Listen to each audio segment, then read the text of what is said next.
Having received money from Jennifer, I pick up the steaks at the front door. However, there are only 3 wrapped steaks. While wondering why is that, I go to the dining room and say, "Jennifer, it seems like the count is off. There are only 3 wrapped steaks." Jennifer says, "There's no mistake. Did you intend for Nancy to eat even though she's less than a daughter-in-law? She's just standing there wearing an apron and not doing anything. What a presumptuous girl." A small "ew" slips out from me, which gets drowned out by John's voice saying, "Wow, this looks delicious." The story goes back to when we were newlyweds. My husband John and I, Nancy, were living happily and harmoniously every day. There was only one issue. John always wants to go back to his family home in the neighborhood every weekend. Until he got married, John had been living with Jennifer at his parents' home. The father-in-law had already passed away by the time John and I got married. If John had moved out of his parents' house after getting married and Jennifer was living alone, I could understand why he would go check on her every weekend. But Jennifer is not living alone now. That's because sister-in-law Linda is living with her.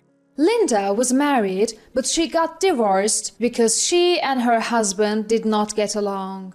She returned to her parents' home almost as soon as her husband moved out after getting married. Therefore, Jennifer is living with Linda. There is nothing to worry about. Moreover, Jennifer is quite a well-known person in the neighborhood. She is a manners instructor at a university, and the neighbors call her teacher, respecting her greatly. Therefore, her pride is high. When she tried to keep it a secret that Linda had returned home and told me, "Please don't tell anyone," I was rather turned off. However, the neighbors don't know this side of Jennifer. The neighbors all think of Jennifer as a calm and gentle manners teacher. Since Jennifer is so well known, there is no way she could feel lonely if left alone. If something were to happen, surely Linda or the neighbors would notice. At first, I didn't understand why John would want to go to his parents' house every weekend. However, once I got used to married life and things settled down, I thought it wouldn't be right to keep avoiding my in-laws forever. So, for the first time since getting married, I decided to go with him. "If you insist, let's go visit Jennifer," I said. "Yay, thank you," John responded. I started to worry if John was too dependent on Jennifer, but bigger issues awaited me at my in-laws' home. The first thing that greeted me when I arrived was Jennifer's sarcastic comment, "You didn't even bring an apron?" I had thought I'd probably have to help out with something, but in my family we didn't have the habit of wearing aprons, so I hadn't brought one. "I'm sorry," I apologized. Jennifer, looking exasperated, handed me an apron and said, "I can't have you coming here thinking you're just a guest." I was in a rush to help out, but Jennifer wouldn't instruct me on what to do. As I wandered around the house, looking for something to help with, Jennifer tapped my shoulder and said, "Hey." It was quite a strong tap, and when I turned around, she yelled at me, "Even if this is your in-laws' house, looking around someone else's home is extremely rude." I completely shrank back and apologized, saying, I'm sorry." But Jennifer was not forgiving. "Stop wandering around and do something," she told me. I reached for the dishes that had piled up in the kitchen. Then she slapped the back of my hand and yelled, "I can't have your filth getting on our nice plates and glasses. Don't touch the dishes." Confused and flustered, I thought, then maybe I'll vacuum.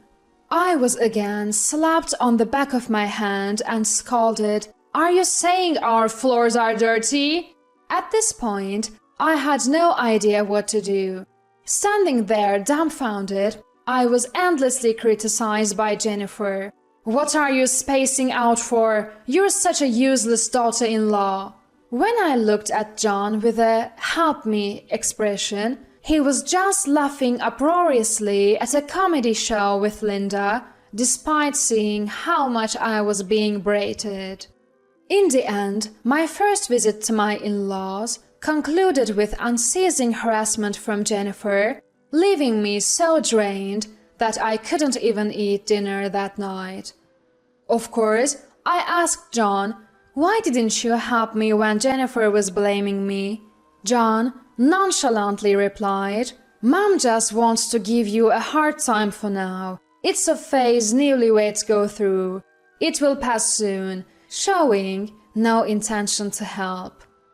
Despite this, John still wanted to visit his parents' home. Since I didn't want to see Jennifer anymore, I said, "Just go by yourself." John said, "All right," and happily started going back to his parents' home alone on weekends. Although I was amazed by John's dependence on his parents, it wasn't a deal breaker for our marriage. After a few months of this, John told me, "You should visit our home at least once a month. Mom is concerned about you." Certainly, since I married John, Jennifer has become my family. I can't avoid her just because I find her difficult. So, I decided to gather my courage and go. John told me, "Mom is probably tired of harassing you by now." But that was a complete misunderstanding. This time, I took an apron, but Jennifer still wouldn't let me help with chores. Instead, she yelled, "Help out! You're not a guest!" And again, John didn't defend me, and he was engrossed in some movie with Linda. Regretting my decision to come, I heard Jennifer say, "Let's order steak for lunch." John and Linda were delighted by those words. John said that the steak restaurant Jennifer wanted to order from was quite upscale and delicious. While Jennifer was placing the order, I was looking forward to the steak as well. After a while, the doorbell rang.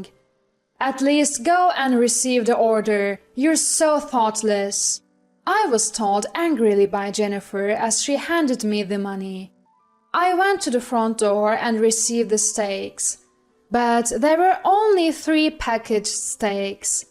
Wondering why is that, I went to the dining room and said, "Jennifer, it looks like the count is wrong. There are only 3 packaged steaks." Jennifer responded, "It's not a mistake. Were you planning to eat even though you're less than a wife to my son? You can't do anything. You're just standing there wearing an apron. How brazen." "Ew," was the soft utterance I made. But it was drowned out by John's exclamation, "Wow, this looks delicious."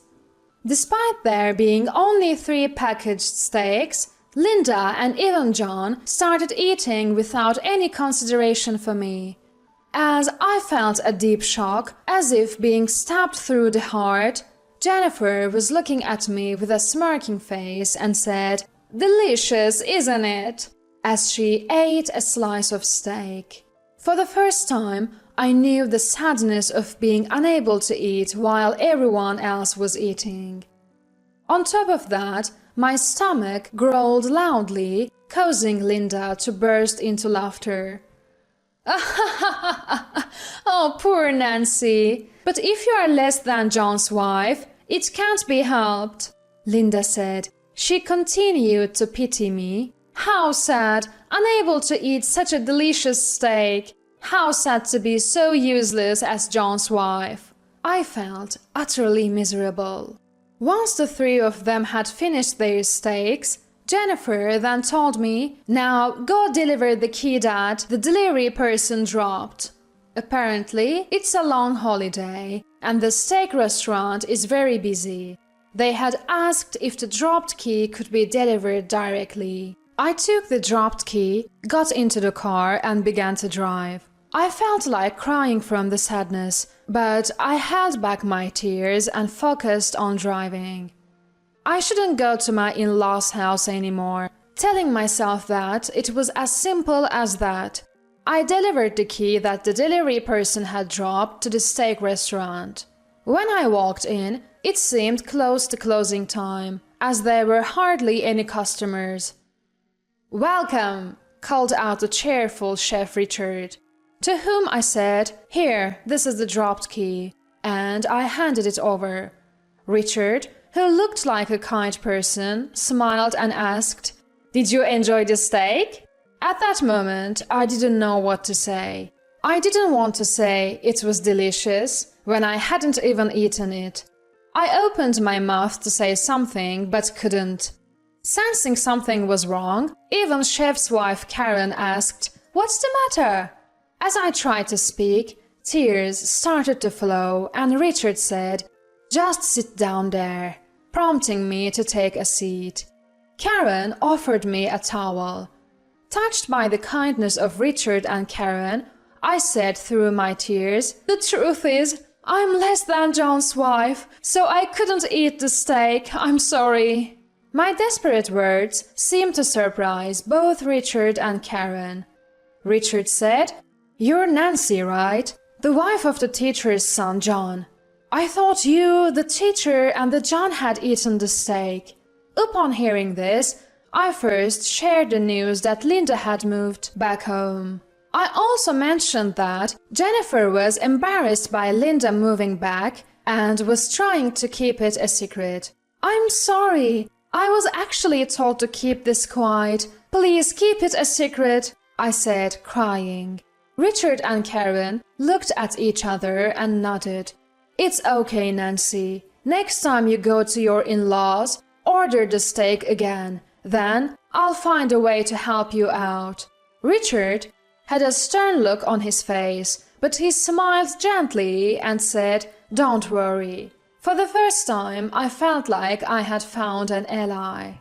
Another week passed, and when the weekend arrived, John suggested, "Let's go to my parents' house." "Sure, Mommy's mean to you, but that's her way of showing affection," he said, trying to make sense of it. Given the promise I had with Richard, I decided to show up at my in-laws' house. There, Jennifer and Linda greeted me with smirks. Linda said, "Did you eat a big breakfast today? It would be embarrassing if your stomach growled again," and laughed. When I weakly replied, "I'm fine," Linda laughed at me as if mocking me.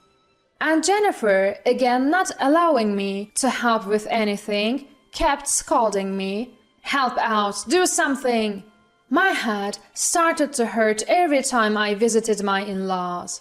Lost in thought, wondering if it was stress, Jennifer once again suggested, "Shall we order steak?" She must have gained confidence from the last incident. Glancing at me, she said, "Of course, for the three of us." And I returned a wry smile. Jennifer began to make a call to the steak restaurant, but her expression gradually darkened. She covered the phone and said, "The delivery person suddenly fell ill, so they can't deliver." However, John and Linda still wanted to eat steak, so it was decided to go to the restaurant. Wanting to hide Linda, Jennifer seemed troubled but eventually agreed to be seated in a private room on the second floor. Naturally, I was the one who had to drive. Linda was laid back, but Jennifer, pushing Linda's back, was adamant about not showing Linda to the neighbors, urging her, "Hurry, hurry!" Upon arriving at the steak restaurant, Jennifer told me, "Nancy, wait in the car," and left me there. John and Linda naturally got out of the car and headed into the steak restaurant. I sighed and started scrolling through my phone. Richard had said, "Leave it to me," but what exactly is he planning to do? While I was lost in thought, there was a knock on my car window. Startled, I looked over to see the panicked John, who said, Mommy's in danger! Can you come to the restaurant right now? Jennifer is also quite old. Something might have happened, I thought, and hurriedly entered the steak restaurant. Inside the packed restaurant, Jennifer and Richard were arguing over the counter. That's what I'm saying. I see no obligation to serve our steak to Jennifer, who keeps harassing Nancy. Richard, who was shouting, noticed me standing dumbfounded at the entrance of the restaurant and said, "Ah, Nancy, come on in." As I timidly approached the counter, Karen handed me a plate of steak. Huh? Why does only Nancy get steak and not us, her family? This is ridiculous. Mom is right. We went through the trouble of coming all the way to the restaurant. Jennifer and Linda created a racket. Richard, with his arms crossed, yelled back, "The fact that you came to the restaurant has nothing to do with it. You ate steak right in front of her, hurting Nancy's feelings. We have no steak for people with such character." As Richard spoke, some customers also started jeering. "That's right, how dare you say that after what you've done?" Jennifer and Linda left the restaurant with their faces red, leaving behind a bewildered John. I looked at the steak in front of me and asked Richard, "Is this okay?" "Of course," Richard replied. The steak I ate, after thanking him, was so delicious that it brought tears to my eyes. The encouragement from other customers as I ate my steak in tears was also heartwarming. Just as I was about to pay, I realized that I had left my bag in the car. It seemed that Jennifer and her group had taken the car and left. So I told Richard that I'd pay next time. Richard said, "Don't worry about the money," and even arranged a taxi for me to go home. I didn't know how to thank him enough, so I thanked Richard repeatedly. "If you ever need help, come anytime. I'll take care of Jennifer for you." His reassuring smile saved me. After that, I woke up, thanks to Richard's help. I lost all affection for John, who not only failed to help me when I was being harassed, but also left me at the steak restaurant. When I said I want a divorce and presented the divorce papers, John seemed genuinely clueless as to why this was happening. I blamed him for not helping me when Jennifer was harassing me, but John made excuses, saying, "Mom was just lonely because she thought she was losing me." I didn't want to hear such excuses anymore. After a heated argument, we decided to divorce. John moved out and returned to his beloved parents' home. From then on, taking Richard up on his offer of "come whenever you're in trouble," I started working at his steak restaurant. People said, "You're the one who was married to that teacher's son, right?" and told me what had happened to my former in-laws.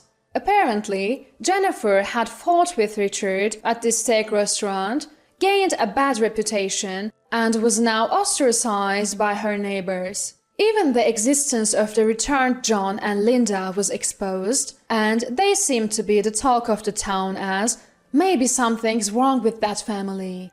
For the prideful Jennifer, this must be tough. John and Linda, who were whispered about whenever they walked outside, seemed to have stopped going out much. It felt somewhat relieving to think that Jennifer is probably taking diligent care of almost reclusive John and Linda.